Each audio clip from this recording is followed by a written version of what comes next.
Just about 3 years ago, I started working on the Astral Destiny, and the initial idea for it was just a series of modulated reverbs.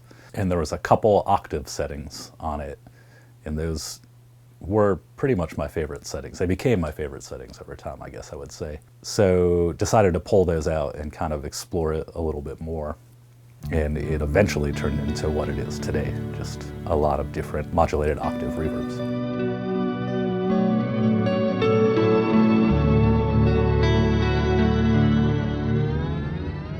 So the Astral Destiny is an octave reverb pedal with 8 different modes, 8 different presets, user assignable expression control with tails or no tails operation, should you choose, and a really cool stretch function.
I would say that the first version of the pedal, I think I got it to a point where I thought it was completed, and we actually almost released it about 2 years ago, and then at the last minute I decided, you know what, I think I need to work on this a little bit more. There could be a lot cooler, a lot more cool things we could do with this.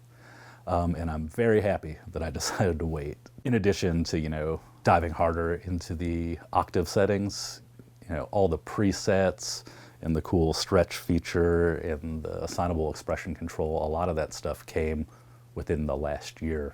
A lot of, wouldn't it be cool if situations. And my assistant, Matt, was really instrumental in all of the programming for that.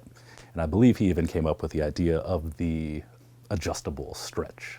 So that was really helpful. And I mean, this was also the first real major project that Matt and I worked on together, and he put a lot of work into it.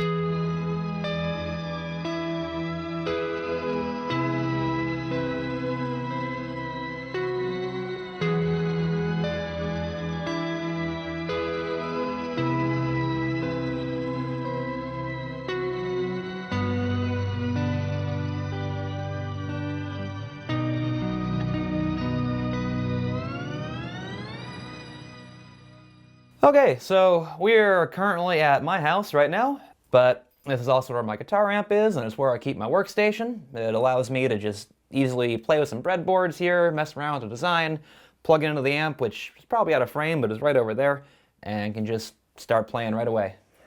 My official title with EarthQuaker is Design Engineer.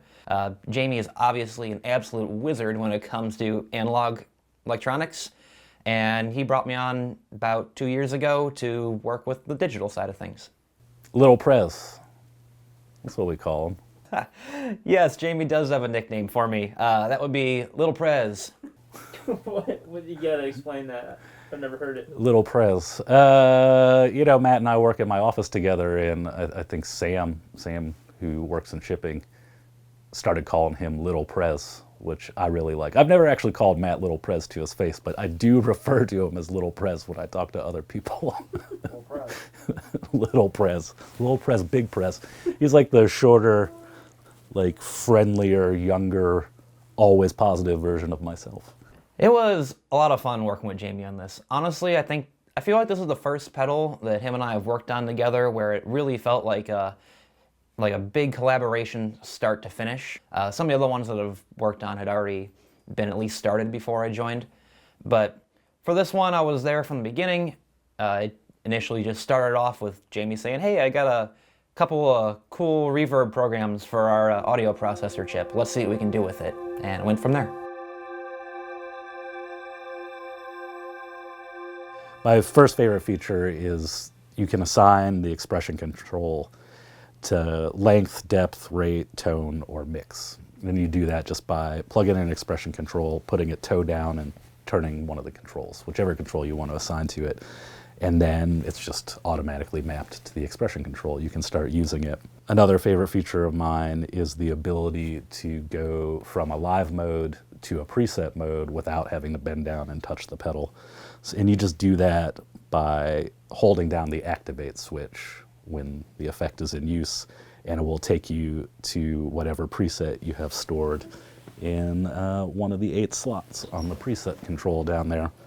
So right now I have it in live mode. It's set on the Abyss setting with the expression control mapped to the depth, and then the preset is in Astral mode, and I have the expression control mapped to mix. So you can do like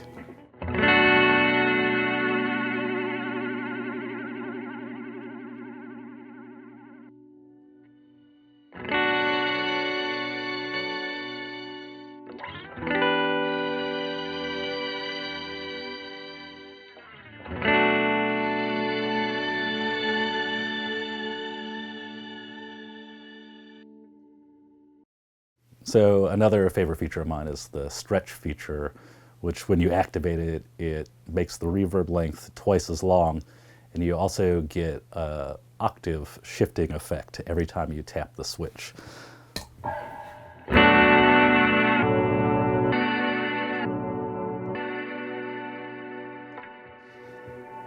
And instead of tapping it, you can also hold it down and it will do a pitch bend.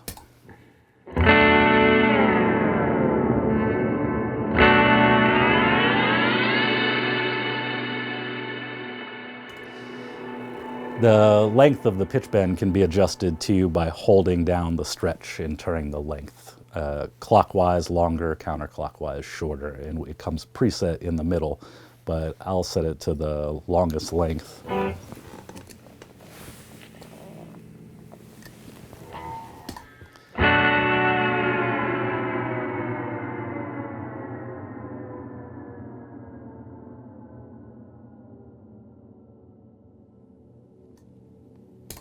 Another cool thing about the stretch feature is that you can kind of play it like an instrument, you know?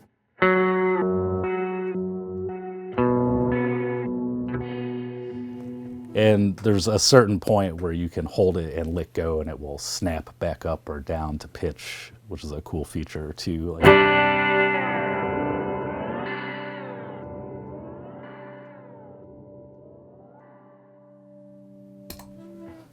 So that's sick, right?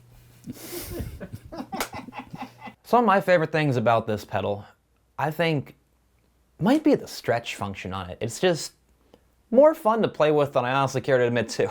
That, and I also think that being able to save the presets on it is super useful. And on top of that too, just the sound of this pedal, all the different modes that you can get into, I think just sound so good. There's a lot of effort put in to make it, you know, a performance-based pedal. There's a lot of features that the user can adjust and save, but there's no screens, there's no menu diving to it. You can access presets just by holding down the activate foot switch without having to bend down and turn controls. You know, being able to assign the expression control to any of the panel controls really makes it so you can make adjustments on the fly without having to bend over or stop playing. You know, just having that stretch function there and allowing the user to hold it down or just tap it on and off. You can create your own modulation on the fly. So there's a lot of thought put into how it would work in a performance situation. People are going to lose a lot of hours to this pedal. I'm excited to see what people come up with.